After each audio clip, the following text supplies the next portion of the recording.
A lot of people used to say, don't buy a car if you can do this.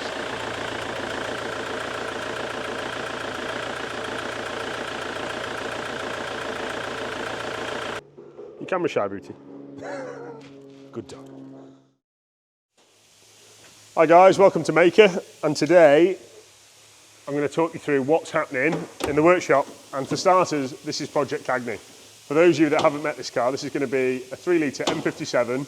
We're going to go for 400 horsepower, we're going to go for a 6-speed automatic gearbox, and it's going to be classy with an attitude, to say the least. Down here this is the internal cage, so this is basically going to carry the canvas and protect the occupants, and then on top of that we're going to go for a full black exo cage, the same as we did on Project Rodent, for those of you that are familiar. So basically another cage that'll live probably about a hand's thickness through here, and it'll live down to the body. Louis going to love the great news when he gets to fit that. And what else is next? So next door we've been mocking up the engine and gearbox mounts. We're all about improving here at Mahker. So what we've done is we've made a phase 2 engine mount, because we had, on Miami, we had a little bit too much vibration from the engine and gearbox. So we've gone with a mount that will take away that vibration. So what we've ended up using is a 300 TDI engine mount on the transfer case, both sides. And if you take a look in there, you'll see Pete's handiwork.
Right, what's happening here, Pete?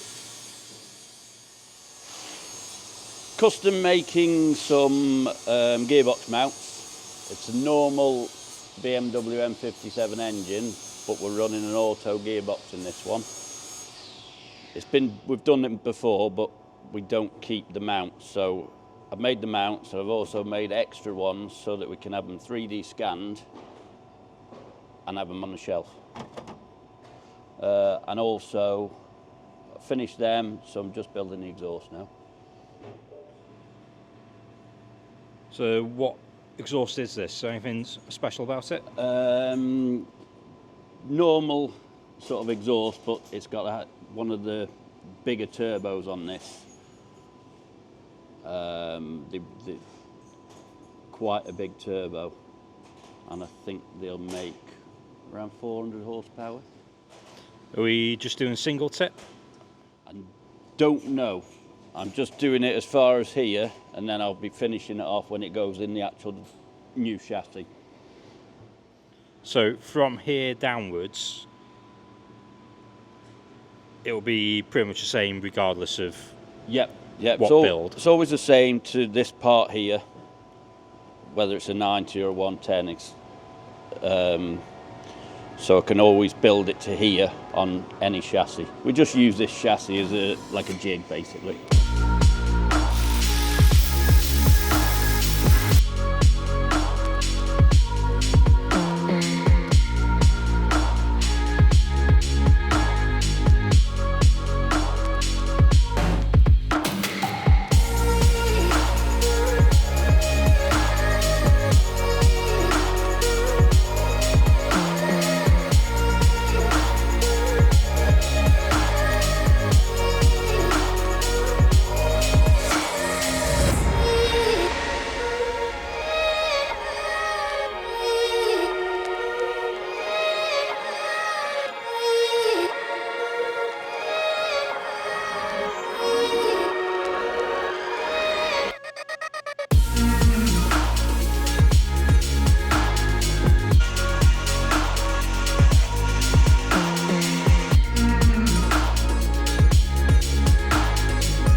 So I always like to take some before and afters because a lot of our clients don't understand what goes into this and what we actually find. And I love to be transparent. I do a little walk around video of what we find beforehand, just to cover my back and to cover the client's back. Like this one, beautiful example of a 90, but we actually found that someone's been underneath here and cut the rear body support. So if you look at this, so you see that there? The support to the chassis has actually been cut. So if you look under here, see there? So that's going to need replacing. And these little things, when we add them on at the end of the build, they might be 20 or 30 pounds and, you know, 30 pounds to fit them maybe. It's just so we can be transparent with the customer to think we're not, you know, pulling one over on them or something like that. Because we see lots of companies tinkering with Defenders now and spraying all sorts of waxy, crappy substances to chassis that, just look under here, this is like prime example. Look, you can see where bare steel where it's been rubbing, where they couldn't be bothered to undo 3 bolts, so they just waxed all over the top of it. And this, I almost say this is dinner troll, it's like tacky-ish. But look, oh, this bit didn't matter, so we didn't do here. We didn't do here. They didn't do inside the tube. Look, pure rust. It's like this, one M10 bolt. It takes 1 minute to undo it, but they obviously thought, no, we won't do that. And if you look here,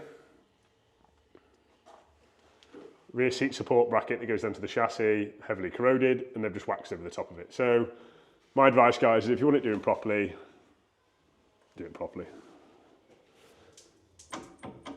Please like and subscribe.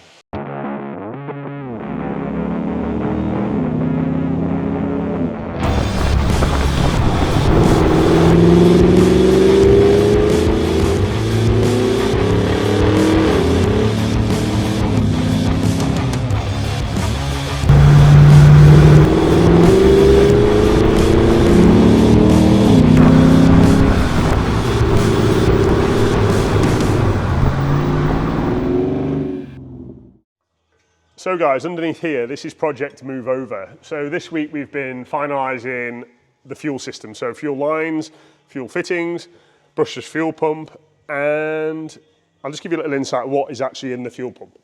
So for those of you that want to know something interesting, so this here is what most people know as like a baffle, like a sump, anti-surge, you know, when a car goes into G-forces, this tank will always be full of fuel. This one here is a pre-pump. So this is sucking, we mount this in the corner of the fuel tank. So this is sucking, say the car was sitting nose down, this would always make sure the car's got fuel. This one here is going straight up to the top. Notice the larger bore, that is your feed pipe. So I want to say that's about 10 mil. This one here sucks from the base of the tank. So this is very similar to this pump. All these pumps are brushless, by the way. So we've got a brushless controller to run that. This is obviously your sender unit that tells you how thirsty your car is. And what we have here, these beautiful water spec, waterproof, fuel safe and fuel proof connections. And obviously the wire is also fuel safe. This is taking some figuring out. We buddied up with a company not too far from here that has plastic printed this for us. And if you look in there, see that ball? So as the car moves around, that ball will shut, creating like, you know, an encapsulated vessel, if you like. So fingers crossed, this is going to go in Monday or Tuesday, and we're going to make some V8 noises. If you look at this here, a lot of people say, what makes a heavy duty chassis heavy duty? So what they've done, they've welded 6mm plate, the whole length of the chassis, and then it starts again here, and it works itself all the way up, on the top and on the bottom. I believe the chassis has gussets internally as well. What we do, our cross member is obviously here, that you can see our name clearly in. We also use the original cross member. This car is going to be about 750 horsepower, guys, so we want maximum strength, rigidity within this build. And if you look back here, I don't think there's one of these diffs actually under another Landrover. So this is a strange 40 spline ATB diff. So it's a monster. The shafts inside of there, guys, are, I think they're 1.75 inch, something like that. They're monstrous. We've gone with Spider Trax unit bearings for pure strength. And these are used on things like Ultra 4 cars, for those of you who knows those are. Rock bouncer cars, known for their strength and reliability, and we've gone with power brake brakes. If you look up there, that's a beautiful exhaust that Nicky made for us. And I said that that resembles something. I'll leave that to your imagination. So what you see here, this is the new beating heart for Project Lara II. So this is going to be coupled to an 8-speed automatic gearbox, and behind that we're going to go with a 1003 ratio transfer case that's then going to go down to some very hefty diffs. The body is currently in prep. This is going to be like a full Tomb Raider restoration. The roll cage is currently at the powder coaters. Yeah, we're looking forward to getting this puppy rolling and back to its owner. I think he's going to love it.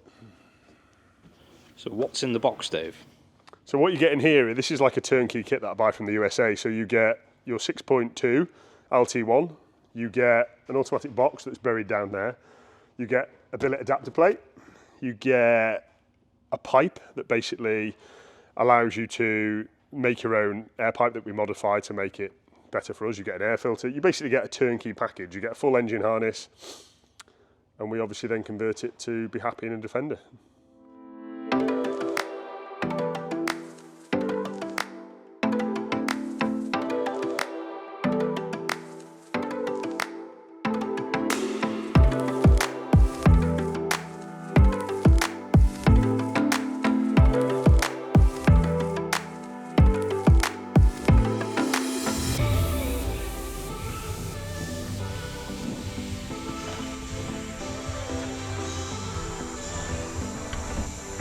How's that do? Slot behind there, does it? Needs to go, yeah, something like that. It's done a really good job of that. What it looked like before.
Right, ladies and gentlemen, so Project Precious, so many people have asked about what did we actually grow this by?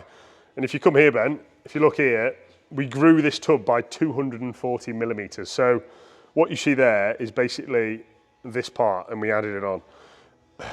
It was really a hard decision to decide. We decided, I know, let's go with a sealed joint, like you have on the back of like a Vivera, a van, Sprinter, etc.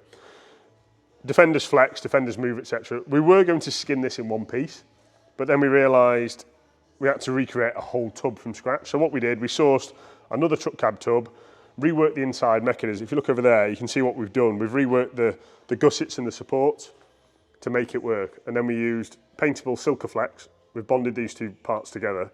We've bolted them in about 20 places. We've extended the floor. We've extended the rear. In here is going to go his internal, I think he's got an inverter to go to 240 volt for chargers in the back. I think he's got some solar devices and bits like that. And Jason that owns this is going to have basically one of those campers that clips on, clips off. So he can go to overlanding somewhere, he can leave the heavy camper on site, and he can basically go off and explore. And of course, under the bonnet, he's gone with our super reliable BMW M57 swap. This is packing, I want to say, about just shy of 300 horsepower. It's going to be a really good all-round truck. So, gone with our big cooling package, stainless pipework, front winch to get him out of the muck if he needs it. But the main headache was this roof. And extending it by X amount was one hell of a headache, to say the least. So we got there in the end, and Louis used to mounting the doors today, making a cracking job of that. And if you look at the tub over there, we had to remove 240 millimeter out of this area too. And I think we made a good job. So you can see in here, we didn't grind the welds off because these are structural. So the weld is on top with aluminium. And if we were to knock this back completely, the thickness of the aluminium wouldn't sustain it. So we've left the welds exposed. So that's what you can see there. And we've basically reduced this by 240 mil also, so it matches the body. Looking forward to getting it finished. So this is still a 110. Yeah, so it's a 110. We haven't modified the chassis in any way, shape or form. It's all OEM. All we've done is lessened his tub length and extended his body length, if that makes sense. Yeah, I don't want to do another one, that's for sure.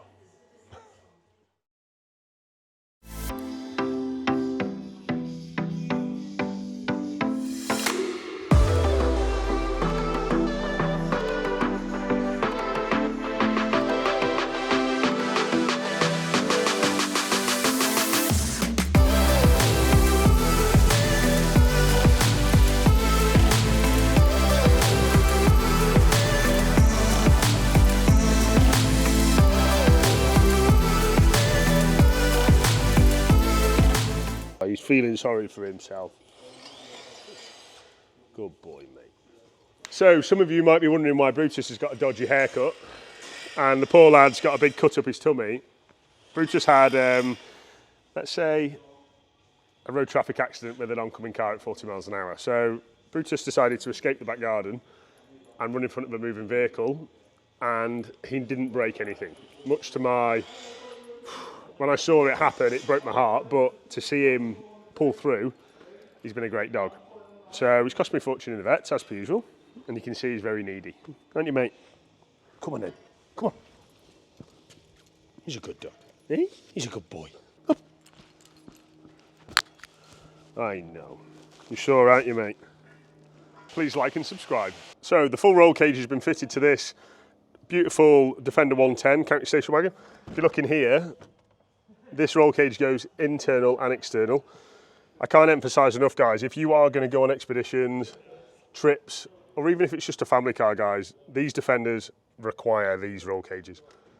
For those of you that have seen bent and twisted ones, which I certainly have, please invest in one of these cages. This one was about 6,000 plus the VAT installed, ready to rock. So if you want one, guys, get in touch.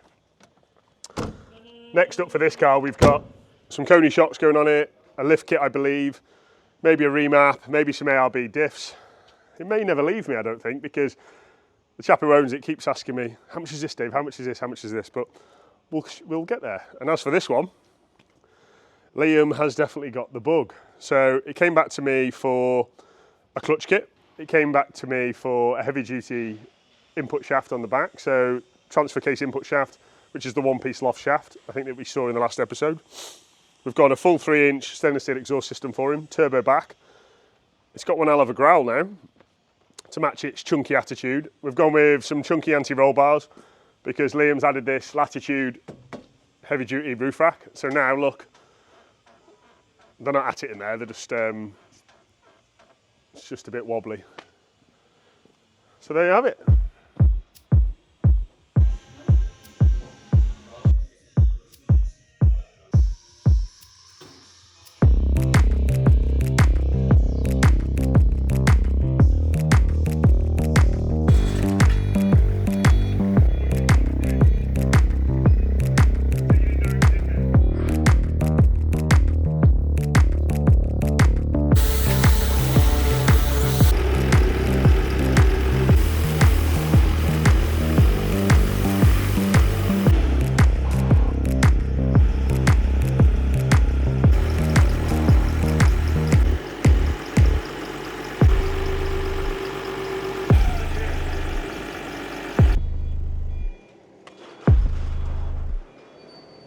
So this is something very unusual that we don't normally have in the workshop. So I want to say 3 years ago, we built this slurry pump. So this is basically, this engine, stationary engine, lives next to a lagoon at a local farmer. And during COVID, he called me and said, Dave, he said, my lagoon is full. I haven't got lads here and I need a solution to basically pump this about 4 kilometres away across his field. So we came up with this idea. So this is a Cummins 6BT 12 valve, 6BTA to be precise. That is a P pump. This is a 210 horsepower standard, coupled to a large slurry pump. So they move large quantities of slurry, muck. They bed the cows down on sand, so that pump gets a fair bit of erosion through it. It's had a couple of repairs. So yeah, we made this, and if you look here, we've got some little stack gauges. We keep an eye on oil pressure, water temps. This sits at about 1750 pumping for 12, sometimes 16-hour days, as far as the farmers want to push it. This we sourced off a lorry at a local scrapyard. But yeah, we built this stationary bit of kit. The last one, unfortunately, the seal went in the pump, and it filled the oil cavities with diesel. So it washed the pistons, one of the rods picked up, and we had a rod out the side, unfortunately. So we've given him this fully rebuilt engine, and hopefully it'll serve him for another 10 years. So guys, if you have not bought your tickets already, £5 a ticket can win this £200,000 Defender. So if you head over to RAFFLE, there's a link on my Instagram. There'll be a link attached to this YouTube video, right, to buy your tickets for this, guys. If we go over the target of tickets, I'm going to give the sum to charity, guys. We're not going to say yet because we need to obviously return X value to a customer first to keep him happy. And the rest is going to go to a charity close to my heart. What you see here, guys, is one hell of a machine, and it's most definitely worth more than a £5. So guys, this is a little helping hand to know what to look for if you buy a Puma. So quick insight, this is a 2.4 TDCi Puma. Local farmer brought it down to me the other day and said, Dave, I think my turbo's failed. There's been a really weird noise from the engine and it's down on power, etc. So my first thing I did, and I'll do it here, so I undid the cap. And you notice there's a lot of oil around here. So that screamed, as soon as I popped the bonnet, for those of you in the trade who'd agree with me, there's some serious crankcase pressure going on. And I was like, where's it coming from? So these things are renowned for blowing seals that live, because the injectors actually pass through the rocker cover on the 2.4. They're renowned for blowing oil up the side of the injector, and you end up with this, what, a cascade of oil. I'm just going to fire this up now, and you can work out for yourself if you listen carefully. You can hear a cylinder firing inside the crankcase, if that makes sense. So that screams to me a cracked piston. You ready?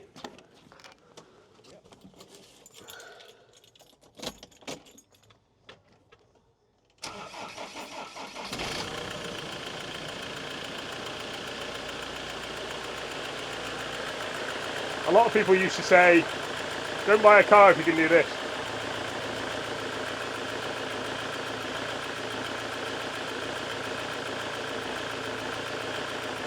So what we're going to do, guys, is pull this motor out, fully rebuild it, or I might talk him into having a BMW swap. Not yet decided. This is why I hate Pumas, by the way.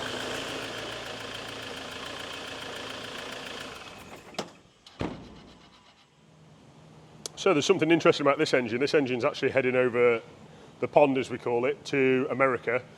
This is destined for Yellowstone in America. We're doing a repower for an American chap out there, Mr. Clancy, and he said to me, he said, Dave, I want something reliable. I want something that's going to be a proper, strong torque machine, and it's going to work hard and get us a family round and go in the forest and do all sorts of things. Dave's invited me over to Yellowstone, which is absolutely amazing. So I said, I'm going to hold you to that. And he wants me to go over there and help him assemble it when it's all over there. So really looking forward to that. This engine is 3/4 assembled. We've got the inlet to go on, alternator, power steering pump, little bits and bobs. But just look, we've got 3 of these here. We're playing about with a prototype at the moment, which is the E90 Turbo with a new hybrid system. And we're hoping that that works. This one is for the overlanding car that we're going to build. So yeah, we've got lots going on. Different, yeah. Story behind that. Blue silver, just something different. We thought we'd try a new texture.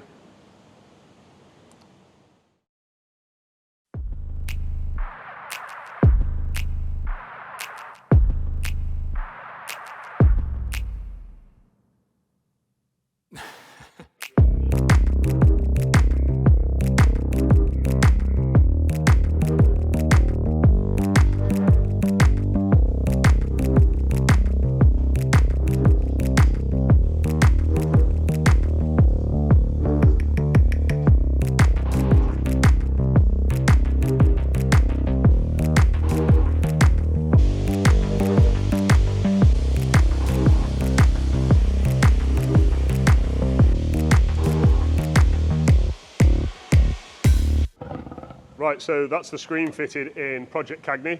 The galvanised canvas supports have gone in, the uprights have gone in, and so have the rear braces. Tomorrow we're going to start on the exo bits for the exterior roll cage. It's important we get these bits in, guys, before we go anywhere near interior installs, things like that, because we want to know our maximum minimums, where we're going to be putting the seats and things, before we go drilling holes in this very, very clean tub. So stay tuned to see what we're doing. Take care.